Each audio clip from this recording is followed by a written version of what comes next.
Um ponto que eu acho importante hoje em dia, tá?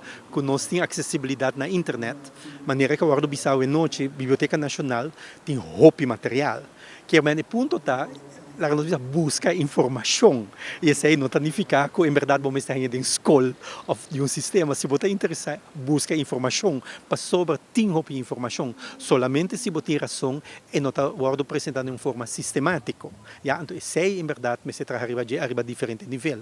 Se você começar na escola básica, isso aí é um fundeixe. Ja? Então, a pergunta é, okay, como você traz, por exemplo, história moderna, que é para cada época, botar uma outra matéria para botar para adelante. Saco nos primeiros habitantes, nessa data mais ou menos de 1500 por Cristo, quanto gente sai.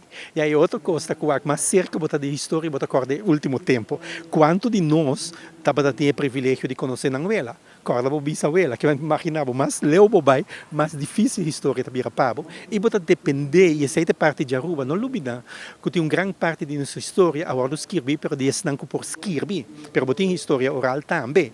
E mesmo só em noite, tá agora apresentar certas cifras, não, pero por exemplo, a mim bisa sempre, se tem ainda, ja, gente não move bisa entre terra firme, Colômbia, Venezuela com Aruba, nós temos gente que não está registrada. Imaginava o tempo, já, na onda que certo gente não só está registrada. Que sempre vamos ter em conta que a realidade está mais complicada com gente por capta.